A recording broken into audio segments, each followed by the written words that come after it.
destined for greatness. My name is written in stars, and I will give everything, all that I have to the cause. Fight against evil, run through the pain, battle it all, this is more than a game. I am a lion and I can't be tamed, it's how it was made, there's ice in my veins, run through it all. No matter the odds, I will answer a call. The enemy knocks on the door. Even the greatest among us will fall, but the greatest will get back up. So I won't back down, and I won't give up, and I will act now, and I will stand up. They know that I'm here for it all. Rise up, no matter what's in my way. Rise up, I will do what it takes. I will keep on fighting. I'll rise through it all. Rise up, no matter what's in my way. Rise up, I will do what it takes. I will keep on fighting. I'll rise through it all. Rise up.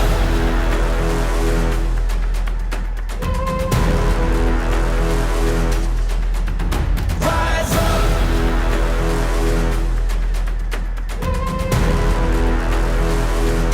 Yeah. Walking through the shadows, I see the hangman as he stands at the gallows. The breath of the beast, the gnashing of teeth. But I won't retreat, I won't deplete.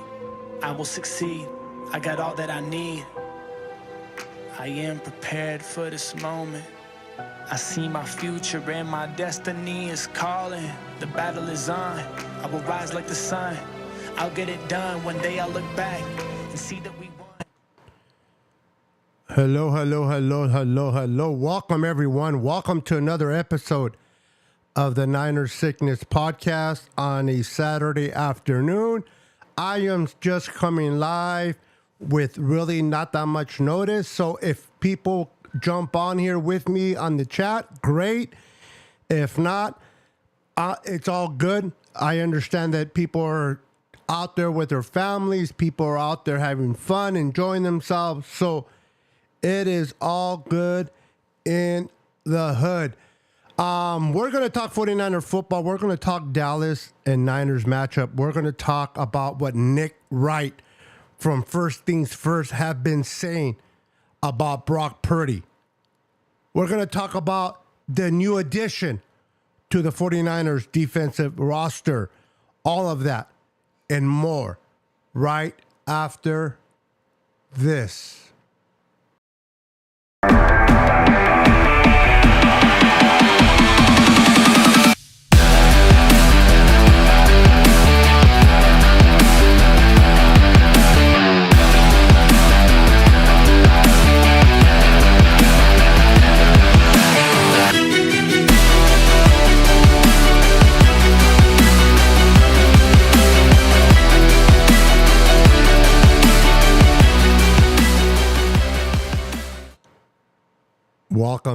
Welcome back, ladies and gentlemen. How's everyone doing tonight or this afternoon?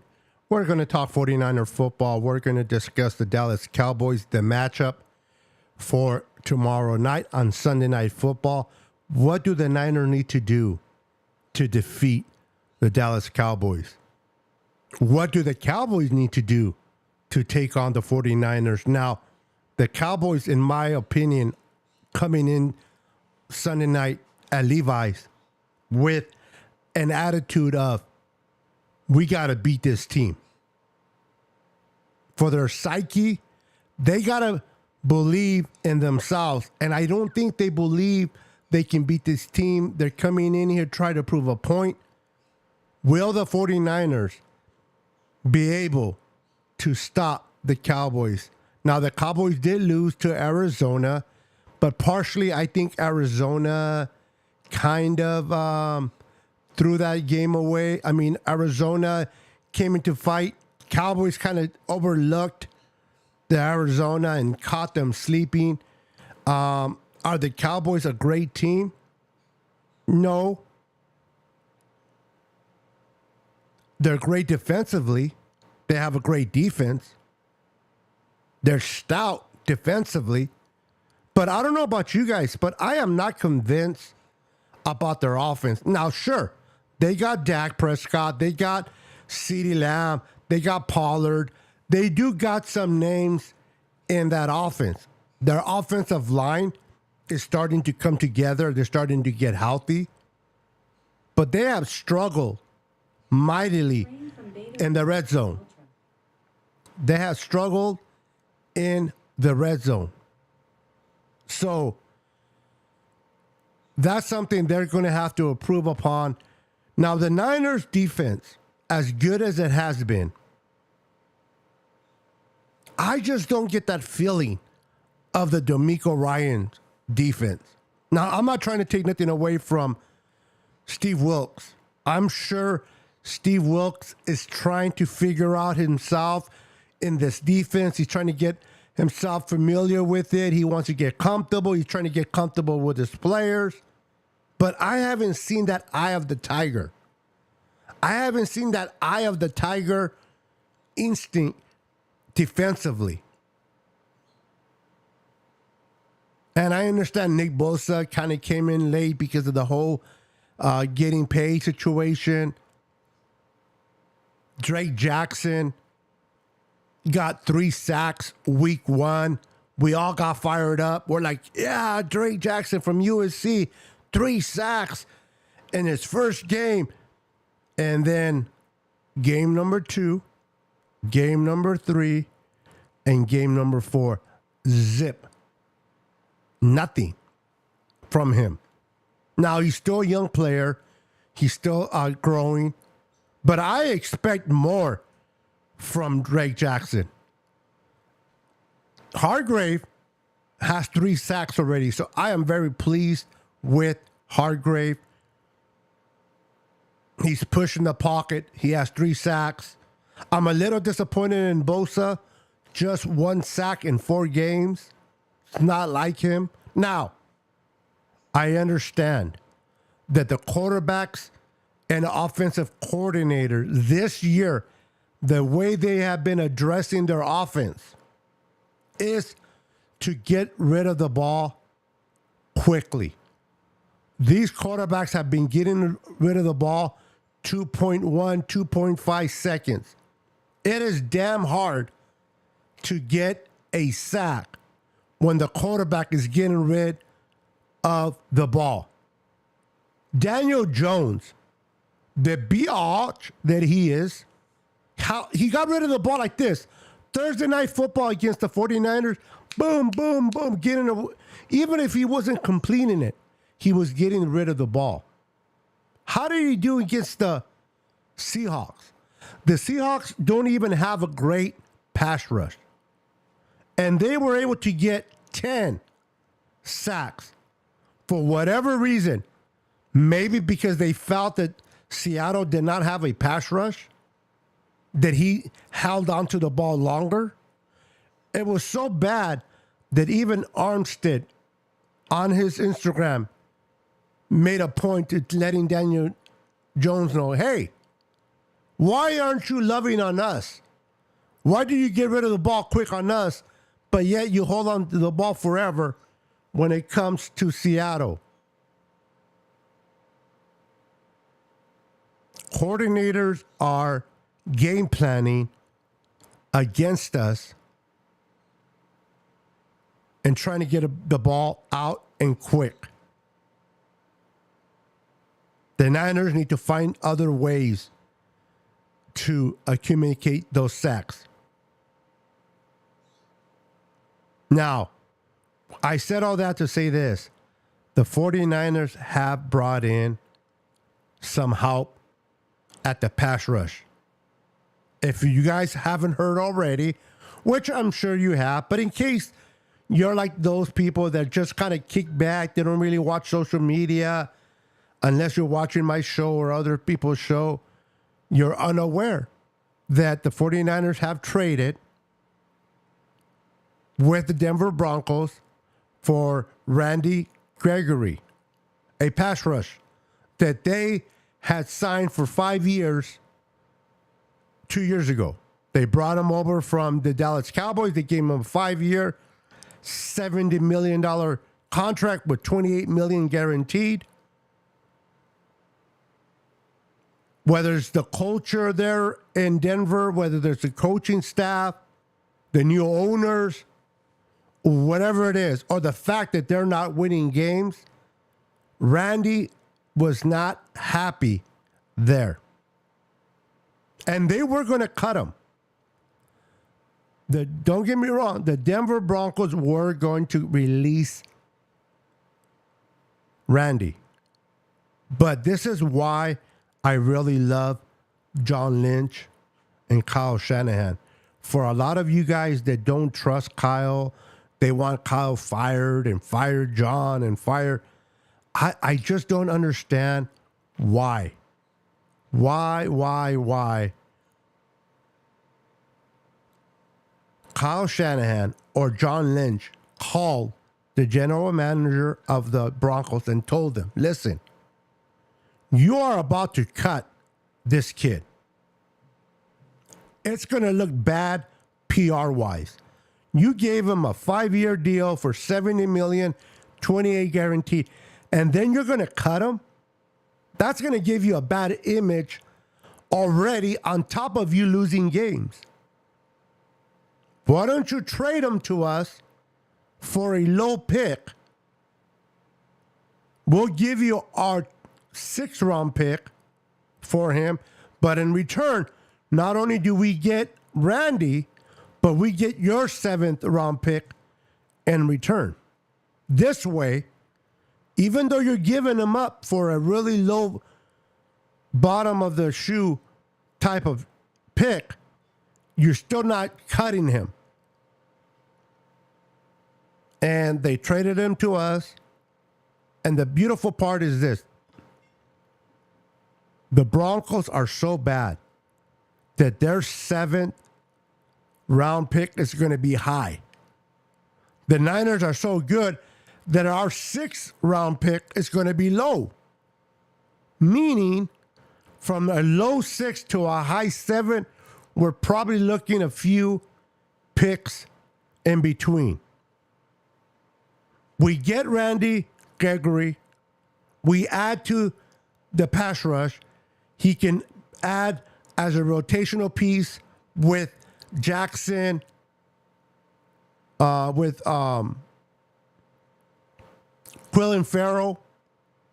Now, they cut Hyder, but I'm pretty sure they're going to bring Hyder back to the practice squad. This guy's not a scrub. This guy, in a good place, in a good situation, under the right coaching, can dominate. And why not put him under, and I might be biased, under the greatest D-line coach in Chris Casseret. If Chris Casseret can make Aiden Key look good, how much more can he do with a gifted guy like Randy? If Randy can come in and showcase that now that he's in a good organization, now that he's in a winning organization, being coached ultimately by the best D-line coach in Chris Casseret, this is the opportunity for Randy Gregory to shine. He's going to be playing alongside Eric Armstead, which in my opinion is very underrated, Javon Hargrave, and Nick the Freak Bosa. Excuse me.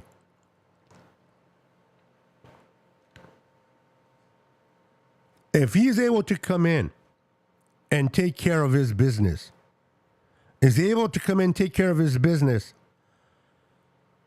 this D-line is going to be great. Now, for what I heard, he's not going to play against the Cowboys on Sunday night, tomorrow night. He's back in Denver, getting himself situated, talking to his family. He's going to report on Monday. But even if he doesn't play tomorrow, he still has, 12 games to help us, plus the playoffs. So he is a great addition Some people want to question his health. Some people are questioning that he's not as good as people think he is. He looked pretty damn good with the Cowboys. We don't need him to be great. We need him to be good. And if we get a good version of Gregory, we're good to go. Listen, guys, this pass rush is going to be ferocious. This might be the piece that we need to get Bosa, Hargrave, and Eric Armstead fired up. This might be just the match to light up the whole forest. Will Randy Gregory be that match? He's coming to a great situation, under a great organization, under a great defensive coordinator in Steve Wilks, and an amazing D-line coach in Chris Kaserik. Now, he has had issues with marijuana, a dirty bottle, but that was when it was illegal. He's never had problems with the cops. He's never been arrested that I can think of. So the Niners would not have brought him in if there was any type of red flags in this kid. I believe that John Lynch did his due diligence in looking at this kid's record or jacket. Am I expecting great things? I hope so. Is he better than Drake Jackson right now? Absolutely. Absolutely. He has played at a high level. He's definitely better than Farrell. We need a pass rusher that can complement Nick Bosa. We need a pass rusher that can complement that line. Now, I'm anxious to see what he does. I was hoping he played against his old team, the Cowboys. He might. You never know with Kyle Shanahan, but I doubt it. But he'll be ready to go when we face Cleveland.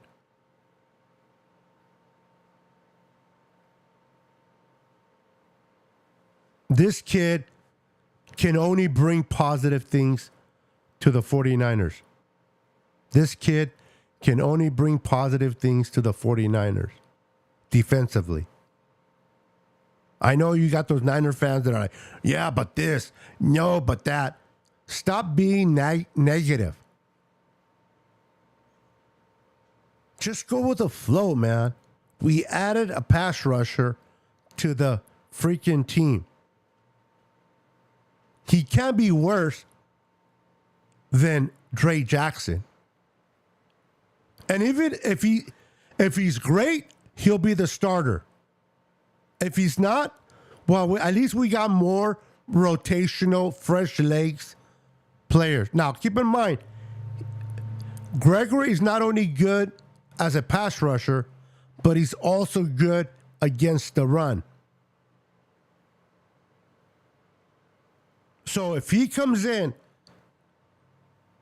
and picks up this defense and plays well under Kaserik, he can definitely be the starting DN opposite of Bosa. And then we can sprinkle in Drake Jackson. Now, people say, well, but Drake Jackson is not going to get a chance to play. He will get enough reps. Right now, I can care less about who gets how many reps. Who gives us the better chance on winning?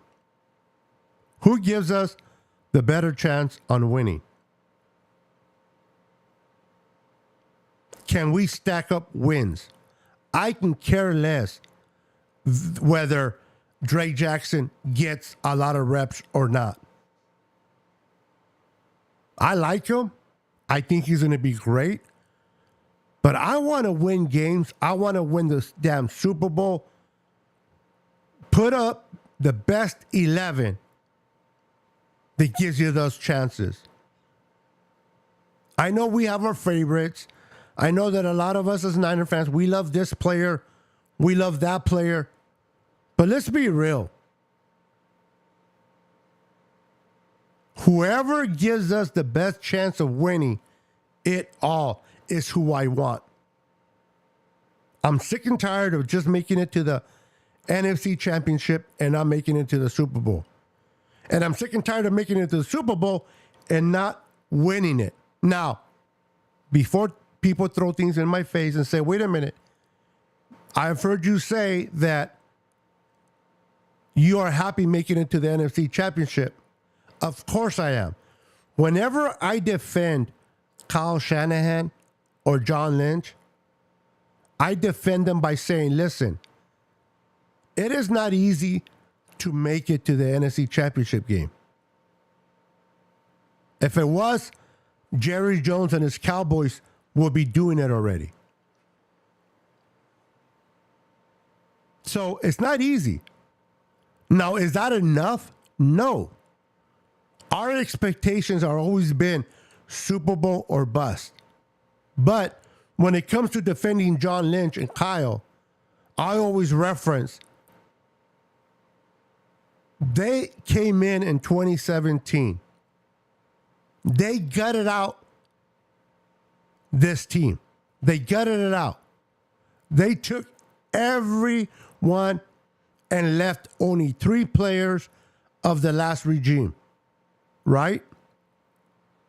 And within 2 years, okay, within 2 years, ladies and gentlemen, they were able to get to the Super Bowl. Now, did we win it? No. We were close. But you name me a general manager who has never been one. Name me a head coach that has never been a head coach before. Turn around an organization they completely gutted out and started from scratch to the Super Bowl in 2 years. So for everyone that says we missed out on Solomon Thomas, we got George Kittle. We missed out on Forrester, the linebacker. We got Fred Warner. My point is, have the Niners missed out on some picks? Absolutely. And I'm not saying we're not supposed to hold Kyle or John accountable. Damn straight we hold them accountable. We hold them accountable as we should. Have John and Kyle screwed things up? Absolutely. But you got to look at the whole picture. They, in my opinion, at the very least, they have done much better than bad. And the whole thing about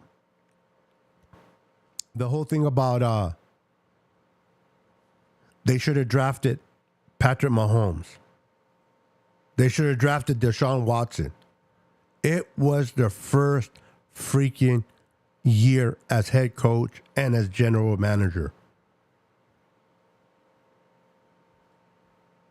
They were trying to figure shit out. It is very easy as fans to point the finger. Very easy. Well, Kyle should have drafted a quarterback in 2017. You should have got Patrick Mahomes. Nobody knew what Patrick Mahomes was going to be, not even the Chiefs. Deshaun Watson had won 2 championships back to back. But and remember, first time John Lynch, first time for Kyle Shanahan, and they came to the party late. Kyle Shanahan was coaching in the Super Bowl,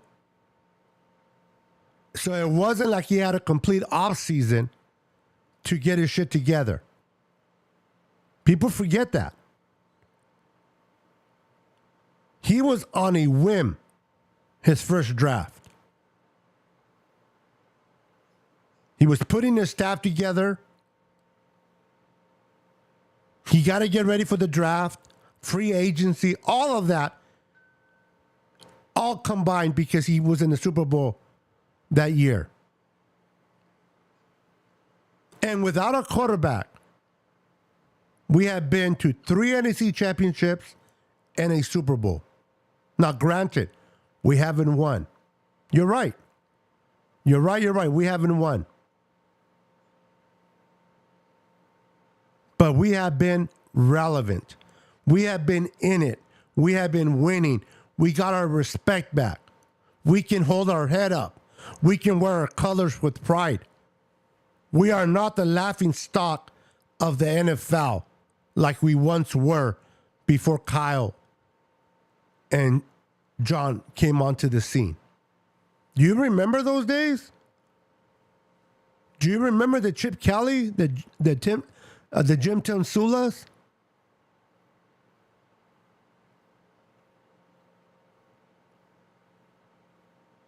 Have we gotten to the place we want to be? No. Are we close? Yes. Can we do it? Yes. We just got to remain healthy. Now, people want to hate on Kyle because Kyle and John drafted Trey Lance, gave up 3 number ones to move up, and then we let him go for a 4th. Cry me a river. They screwed up. What were they thinking? Now, it's not ideal to give up all that capital for someone to get rid of them right away. You're right. But let's keep it 100. It's not like we have missed the playoffs during that time. It's not like we were garbage during the whole transaction of Trey Lance being here. We were winning. We were in the playoffs. We were in the NFC Championship twice back to back when we were going through the whole ordeal of the Trey Lance. Now, did Brock Purdy save their ass? Yeah, I think he did. Matter of fact, I know he did. I know he did. But let's keep it 100. Other than losing those number ones, and there were just really 2 number ones, not 3. We gave up 2 number ones and we exchanged for another.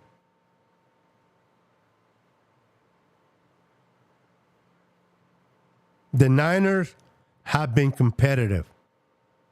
They found Brock Purdy. Brock Purdy is playing amazingly. The kid is on fire. Kyle Shanahan trusts him. They're winning games, putting up 30-plus points a game. He threw a 42-yard bomb right in the breadbasket of Brandon Ayuk against Arizona. He hasn't thrown an interception all year. Jim Garoppolo has what? 6 of them already? So all I'm saying is whether you love or hate Kyle, that's your prerogative. I can't change your mind, nor do I want you. But I'm going to always give Kyle some love and John. It doesn't mean I'm not able to criticize. I'm going to criticize them based on what the shit they do. But I'm also going to show them love when they deserve it. We've been relevant. We've been winning. Have we won the whole Super Bowl yet? No. People want to put this shit on Kyle last year. Well, we can't win with Kyle. Brock Purdy got hurt in the first damn series of the championship game. How is that on Kyle? Well, Kyle put in a 3rd string tight end. If you want to nitpick, you're going to find it. If you just want to blame Kyle for everything, If your dad left you and you want to blame it on Kyle, so be it. If your mom did not love you and you want to blame that on John Lynch, go ahead. If you want to find blame, you can pretty much find it anywhere. All I'm saying is, guys, criticize them when they need to be criticized and show them love when they need to be shown love. And to me, even though we haven't won a Super Bowl yet, we've been in the verge of winning one. I really believe if we stay healthy this year, this could be our year. How many teams out there can truly say that? How many teams out there can truly say, man, I really feel that this could be my year. I'm excited for this season. I think sometimes we are so blessed with great coaching, great rosters, a great organizations that we take things for granted. We're so used to winning that any little mishap, we melt down. Fire Kyle. Fire John Lynch. Fire the janitor.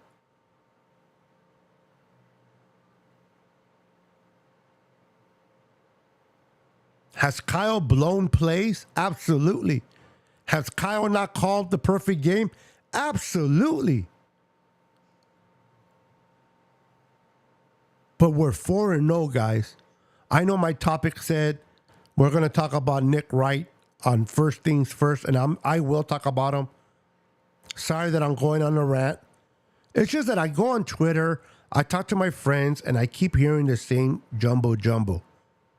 The minute something doesn't go right, or the minute that it doesn't go your way, we get a tantrum and we want to fire Kyle.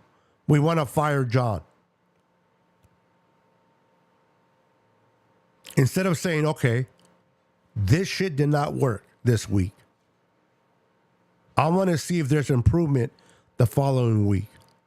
We were not able to run the ball well. I want to see if there's an improvement next week.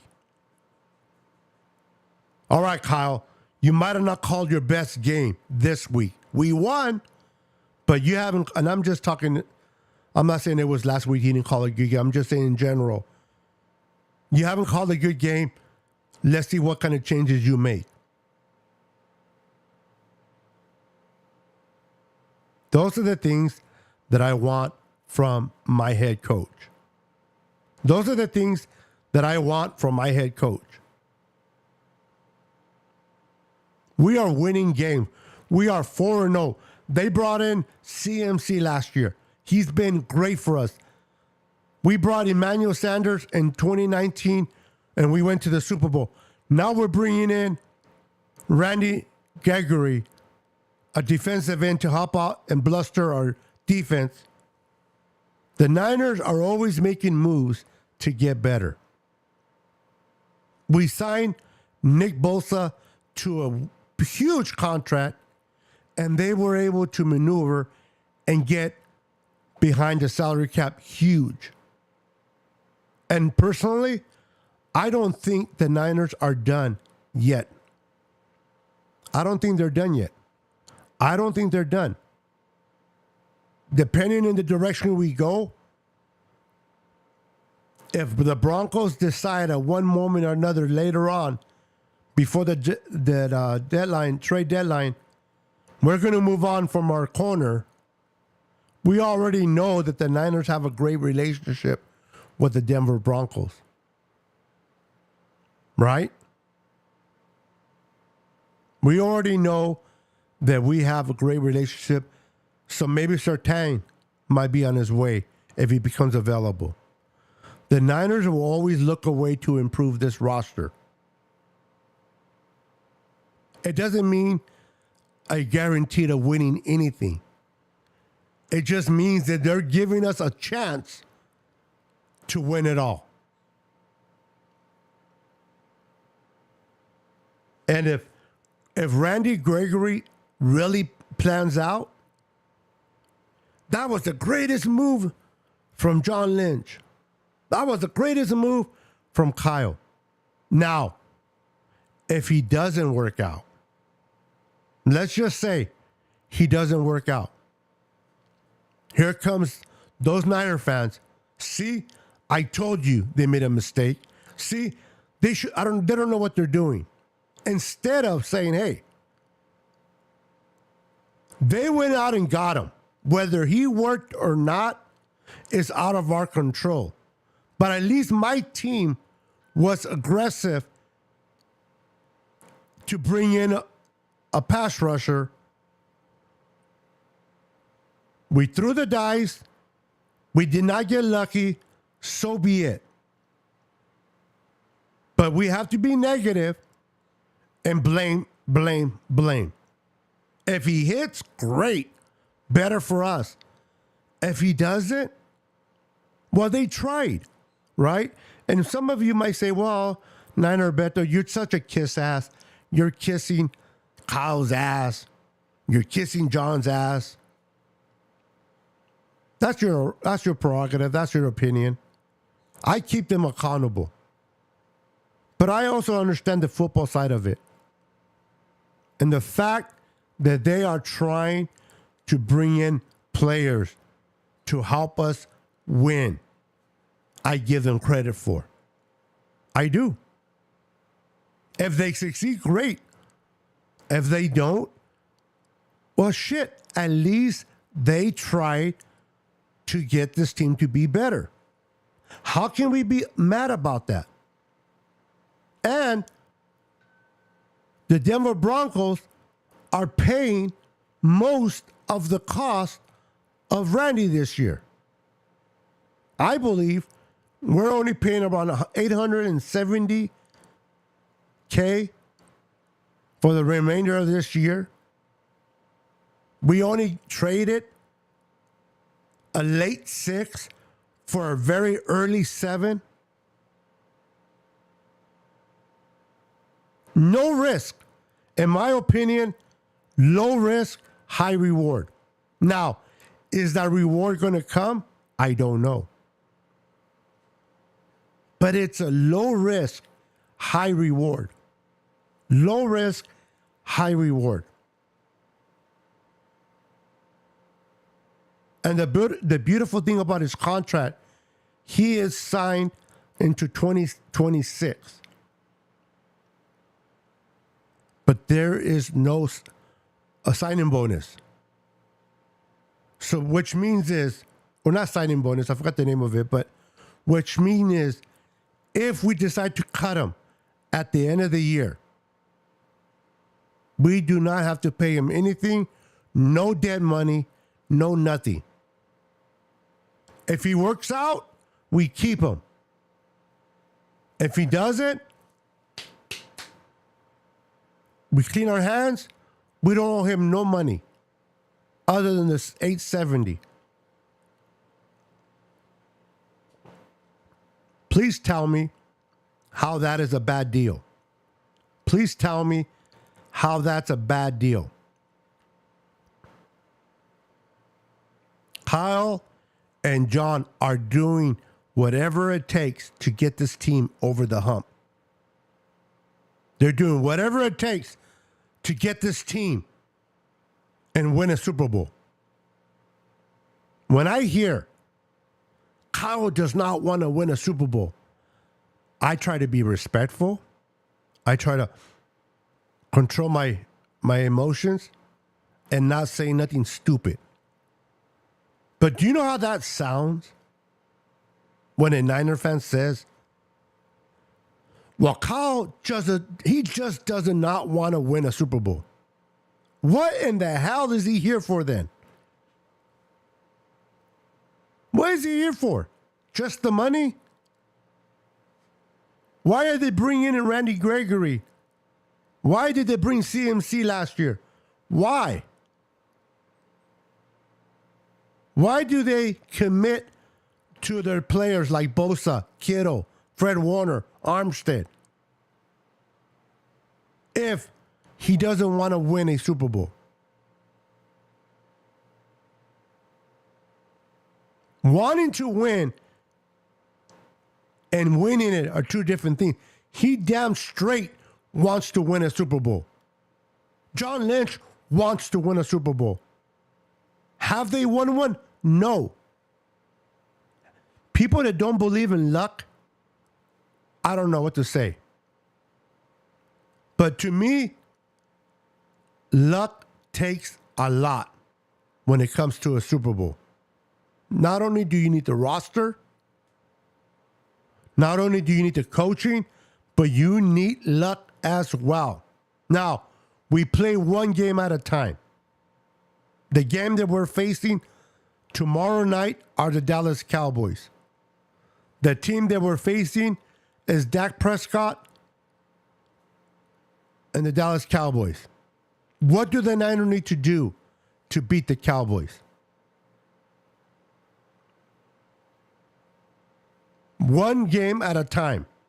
We are equipped. We are balanced. Now, maybe it's just me, but our offense has been playing so damn good that we question our defense at some levels. Our defense has been playing great too, but because our offense has been playing so well, now we're criticizing the defense. Well, they could be better here. They could be a little bit better, which is true. I'm not saying it isn't. But the damn offense is so damn good. We are putting 30 plus points. Debo's on fire. Best shape ever. Kittle has been quiet, but he's doing his job. Ayuk has been out of his mind. The guy's been amazing. CMC out of his mind. Best rusher this season. We are winning. We're 4-0. We got offensive powerhouse. Our offensive line has been decent. Colvin McKivitz hasn't been bad. Hasn't been great. Hasn't been bad. He's holding it down. Now he will be tested with number 11 tomorrow night. He's not going to win all the matches, but if he can win some of them against Parsons, I'll be happy.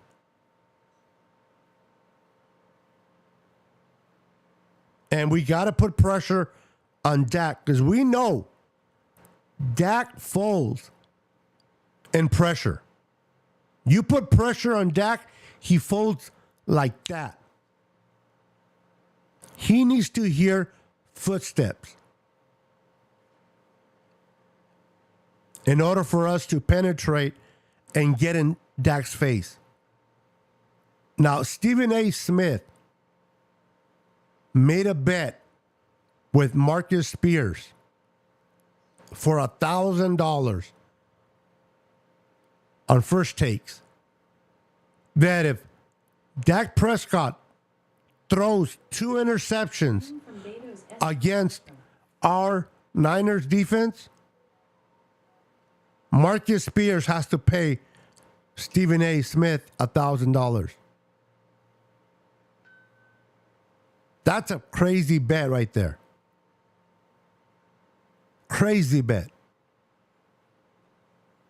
Now, do you guys think that Stephen A. Smith will win that bet?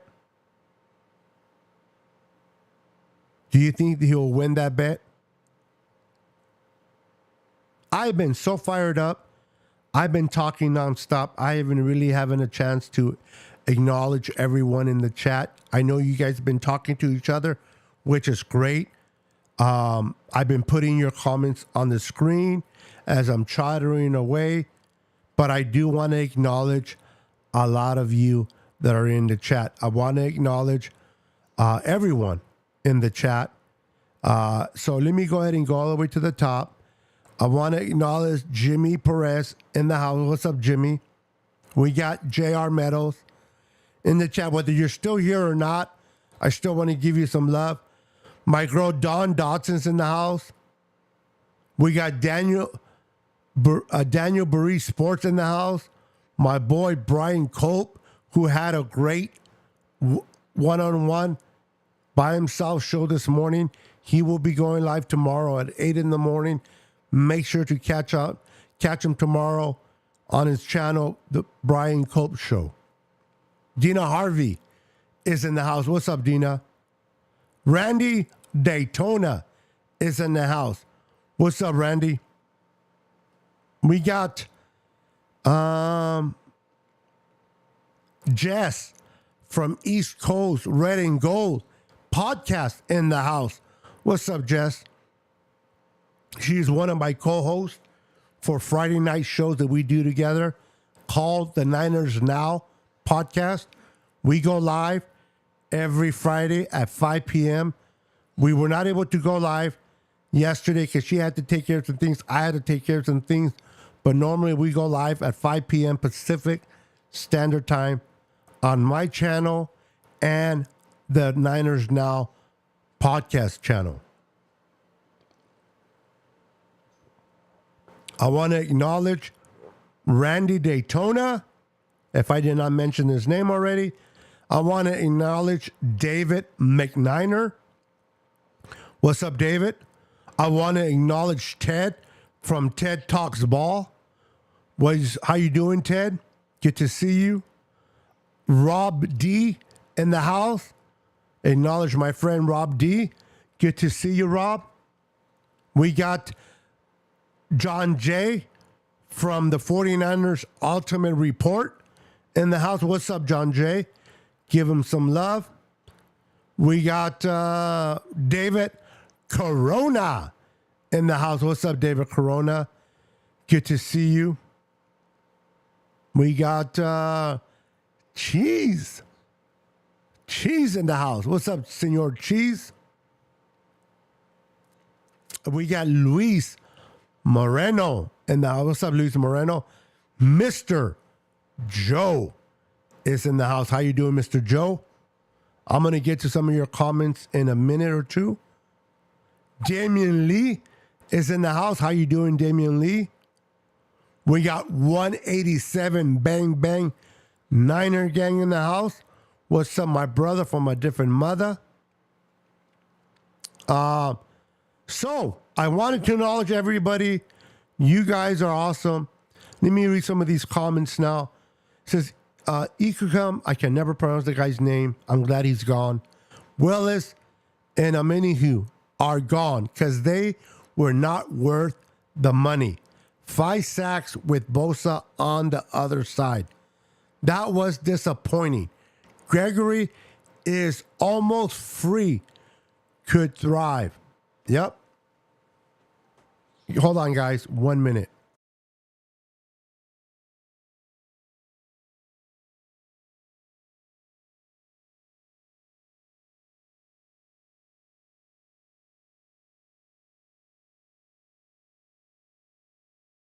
Sorry. The wife is going to the store and she wanted to know if I wasn't going to get anything or wanted anything. So, thank you for waiting. Let's see here. Gina, gotta run family time to support my baseball team. Okay. You're probably already gone, but thank you for stopping by. Truly, truly appreciate you a lot. Luis Moreno says, what's up, Niners sickness? What's up, brother? We got Ted says, good, Beto, good. That's why they dinking and dunking in Dallas, protecting the ball. For those that don't say, or for those that say that Brock Purdy doesn't throw deep, and that Dak is better quarterback than Brock. Brock has thrown past 30 and past 40. If I'm not mistaken, Dak has not thrown over 30 yards in this 4 games that he's played. Even in the mollywop of the San Francisco Giants. Not San Francisco Giants. I knew I was going to screw up. the New York Giants, he didn't do much. Their defense is good. This is the thing with the Dallas Cowboys. If they get a lead, if they get turnovers, it takes pressure off of Dak and the offense. The defense plays better. It's getting takeaways. The offense is able to maneuver better. The problem is if they fall behind like they did against Arizona, if the teams can run on their defense like Arizona did with Connor, and they have to put the ball in the hands of Dak Prescott, guarantee you that he'll give you 2 or at the very least 1 INT. This is why the Dallas Cowboys love to play with a lead, so they can take the ball off of Dak's hands and give it to Pollard and then play really good defense. Now, with Christian McCaffrey, George Kittle, Deebo Samuel, Brandon Ayuk, Ronnie Bell, Juwan Jennings, Juice, all these playmakers, the Niners will score. If they have to put the ball in Dak's hands against our defense, how well would he do? How confident do you think he is in his ability to move the ball against this ferocious front seven?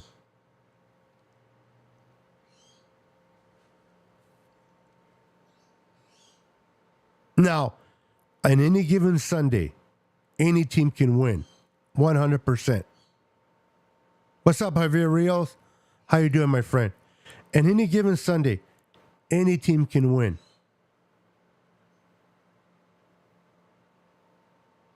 To me personally, if the Niners limit the mistakes, better yet, don't have any.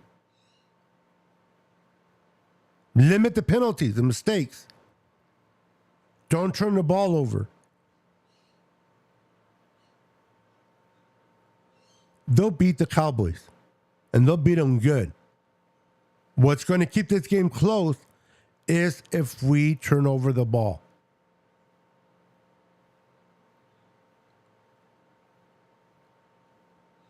Their defense can play our offense very well. But our offense is good enough to move the ball on that powerful defense that the Cowboys have. The question is the Cowboys' offense good enough to move the ball against our ferocious defense? This is going to be a battle for both offenses. Which offense against great defenses make the less mistakes and be able to move the ball? Is Brock Purdy going to be able to lead his offense against that defense? Or is Dak Prescott going to be able to lead his offense against our defense? The quarterback that is more successful will have the better day. Now, I would like to ask those in the chat, will this, and I'm not asking to answer emotionally, based on the roster, based on the players on both teams. Because I know we're Niner fans, we love our Niners. We're going to win 100-0. But I'm asking you to answer this question that I'm going to ask sincerely, not being biased, and not being a super fan. In other words, look at the offense they provide, what they've been doing in 4 games. Look at their defense, what they do. Look at our offense and our defense. Will this game be a blowout? Either way.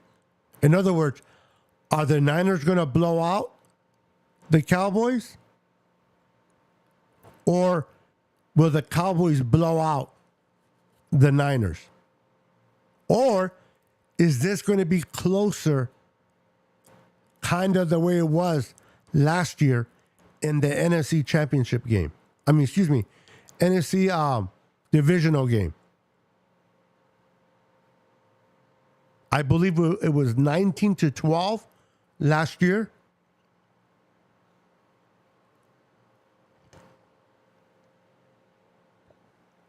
And if there is a blowout, I know we're Niners here, but try to answer without being biased. Which team has the better chance to blow the other team? The Niners or the Cowboys? Let me know in the chats. Now, my boy Bryant, my brother from a different mother, he already says 42-24. Niners win. Statement game. I like that. I really do. Now, 42-24, it will definitely be a statement. To put 42 points on that defense, the league would be put on notice. Can this offense do it? Absolutely. Will they do it? We shall find out tomorrow night. But I like that Bryant made a point. Both of these teams need to make a statement.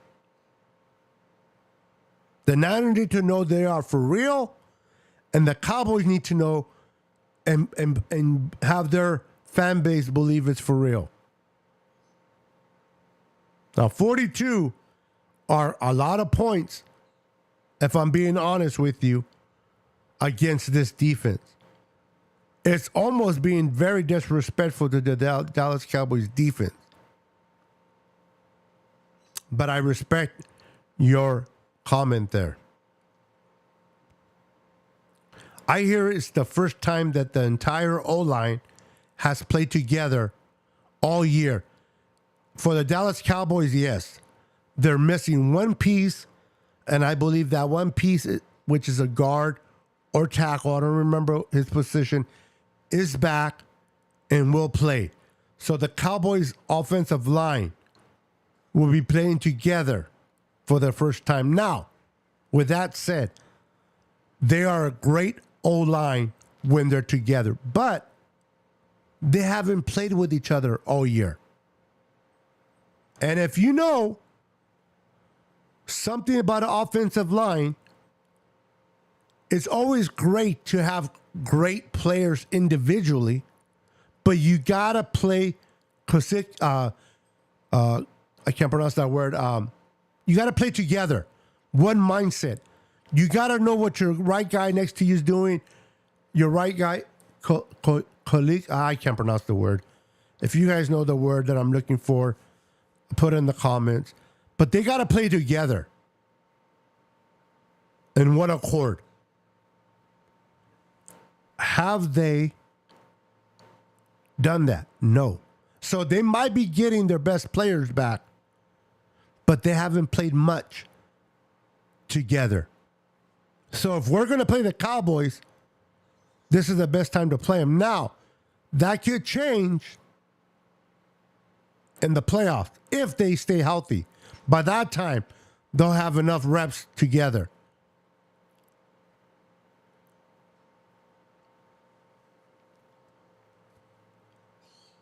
Yeah, that's the word.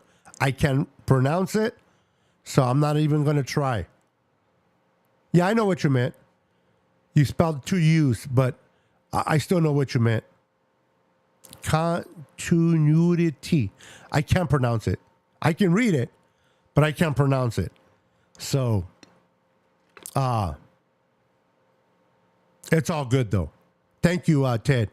Appreciate you, my friend, for coming through. And the name of the player that the Dallas Cowboys, the last piece they're getting back is their left tackle, Tyron Smith. So they're getting their left tackle, Tyron Smith, which is good for the Cowboys. But they haven't played together. So maybe towards the playoffs, maybe a different situation as long as they can keep their O-line together and healthy. But against us tomorrow night, now,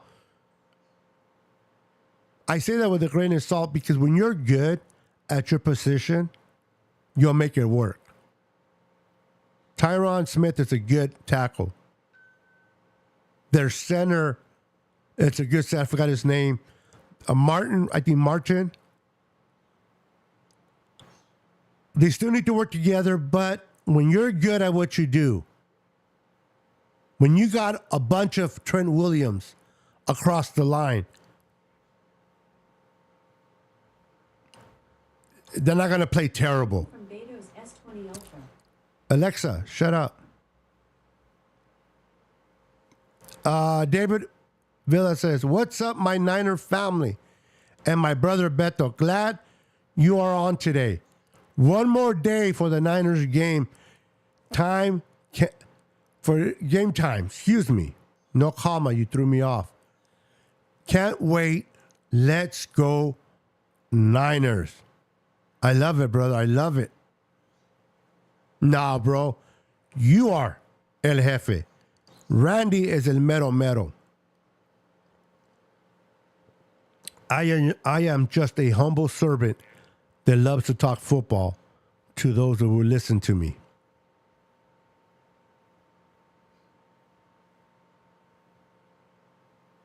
Brian says, we haven't put more than 45 points up on Dallas in the history of matches. There's a reason. There's a reason why, Brian. Because if you look at all the years that the Niners have faced the Cowboys and Niners have always had either a great or decent defense.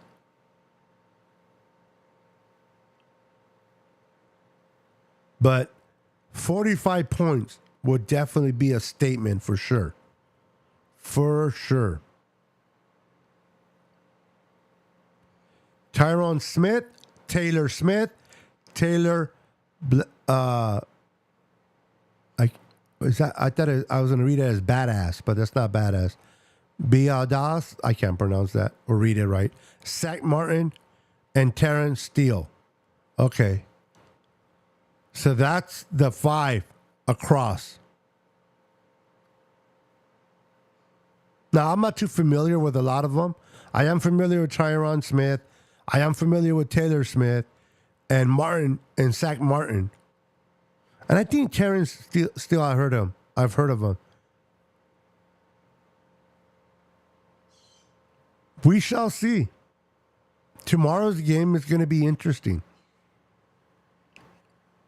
I think, and this is my opinion, and I'm going to end the show with talking about Nick Wright from First Things First. That guy's a moron.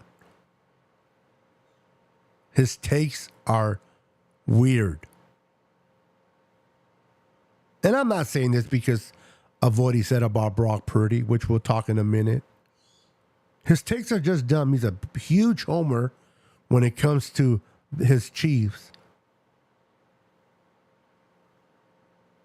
I don't know why he hates the Niners, but it is what it is.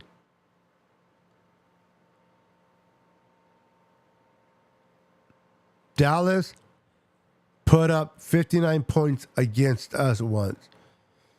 Oh, okay. Well, that sucked.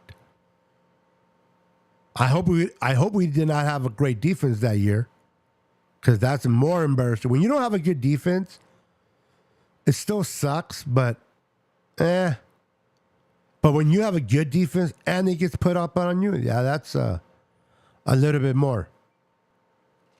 Sorry, I'm not sure about that. Alexa, go to sleep. Look at Siri. Siri's quiet. I got a smart speakers. I have Alexa and I have a Siri. I got the Echo Studios and I got the HomePods. So they like to talk when they're not talked to. So, all right, let me go a little bit on a rant of Nick Wright, and then we'll call it a night. I appreciate you guys hanging in with me. So, I keep saying Eric, so I just talked to my friend earlier. Nick Wright, from First Things First, I believe Wednesday, said that Geno Smith, quarterback of the Seattle Seahawks, is much better than Brock Purdy.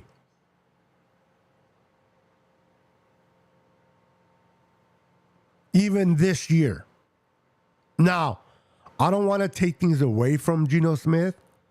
Geno Smith, when he got drafted, he went to a crappy organization, which the Jets were and still are.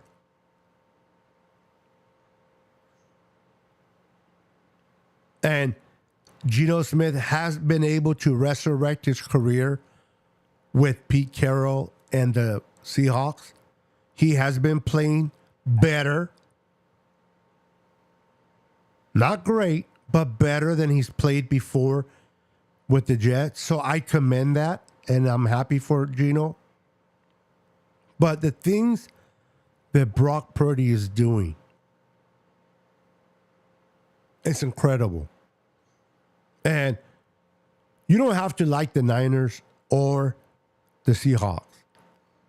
If you love football, if you watch football and understand football, you would understand that at the very least this year, Brock Purdy is playing and is better than Geno Smith.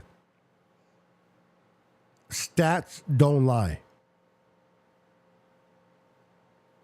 Film doesn't lie. So for Nick Wright to make that prediction, not prediction, but to make that statement, is him, in my opinion, hating on the 49ers, hating on Brock. And why does he hate Brock? Why do most people hate Brock? Or don't believe in Brock? Maybe hate's a harsh word. Doesn't believe in Brock. It's because he was drafted where he was drafted. It's amazing how much more a player has to prove himself when they're drafted that low than someone being drafted in the first round. Someone plays like shit, doesn't play good, but he was drafted in the first round. Oh, well, he hasn't found his groove yet. He hasn't found his niche. He's going to get there. He has the capability of being great. I can imagine the possibilities of this individual going forward. Because, hey, he was drafted in the first round. But even the slightest comment about Brock Purdy being great, playing above his ability, is ludicrous. Why? Because he was drafted in the 7th round. Now, the only comparison I'm going to make between Brock and Tom Brady is the fact that Tom Brady was drafted in the 6th round. A lot of teams passed him up. Now, Tom Brady has accomplished a lot. That's the obvious. Brock Purdy is barely getting into the water. But I like what I've seen from Brock Purdy. I liked his poise. I love the way he's able to dissect and read defenses quickly. His processing is quick. He gets out of trouble. He has an awareness of players around him. He has that sixth sense where he got to get rid of the ball, but he senses that player coming at him.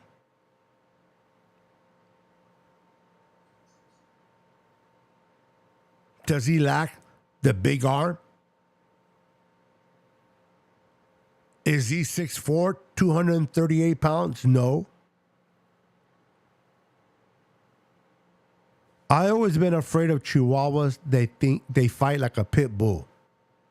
Chihuahuas, they have the heart of a pit bull. Doesn't have the size or the looks, but has that fire. Are scary Chihuahuas. Now, I'm not saying Brock Purdy's a Chihuahua. Stop it. But what I am saying is Brock Purdy is a guy that has a lot to prove since he started playing football because of him not being gifted in the height and in the arm category. He's always had to prove himself, probably over and over and over again, everywhere he went. And he's shown that he's a winner. Now, would I take Patrick Mahomes over Brock? Heck yeah. Would I take Josh Allen over Brock? Yes. But do I think that the Niners can win a Super Bowl with Brock Purdy? 100% yes. I am more confident with Brock Purdy winning a Super Bowl than I ever was with Jimmy Garoppolo. I am more confident in winning a Super Bowl with Brock Purdy than I ever was with Jimmy Garoppolo. As long as we are healthy, as long as we have Debo, now Brock has proven that even without Brandon, as long as he has Debo, and then he has proven last year without Debo, as long as he has Brandon, he can win games. Now, we haven't seen him play without CMC. All right? But in this scheme, in this offense, the way that Kyle calls up plays, he is the perfect quarterback to run it the way Kyle wants it to be run. Kyle does not lack any confidence in Brock Purdy. And that is a scary thing for opposing defenses. If Brock makes a mistake, Kyle is confident that Brock will make the necessary adjustments and fix it. Therefore, I gotta believe that Kyle is not afraid, like, oh crap, he turned the ball over. Well, let's take the ball out of his hands and let's put it on our running back, as Kyle did with Jimmy G in the NFC Championship game in 2019 when we faced the Green Bay Packers. Remember that game? Now, the beautiful thing about that game, that the Packers knew. They knew we were running the ball. And yet, they just couldn't stop it. A thing of beauty. This is why I love making fun of the Packer fans.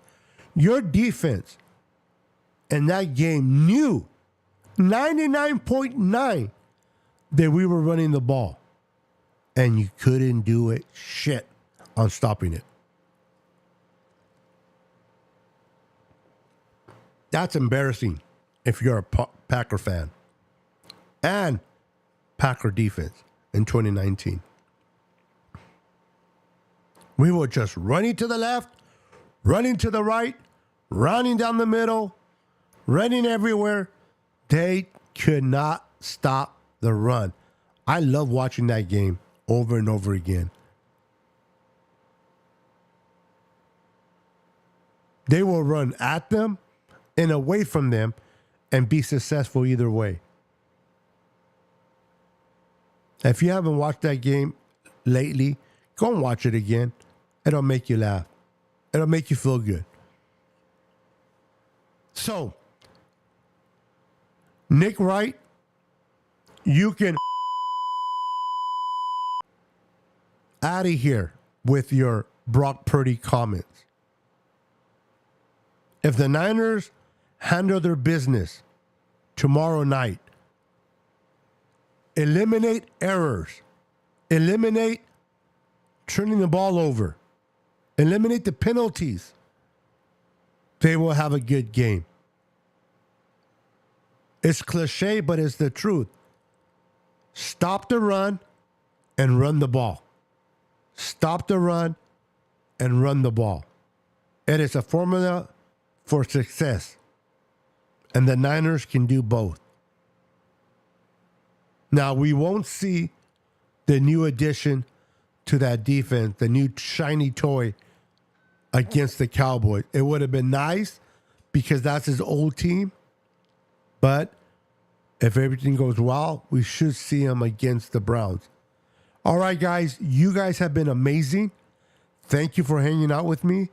Thank you for enjoying this evening with me, keeping me company on this Saturday night.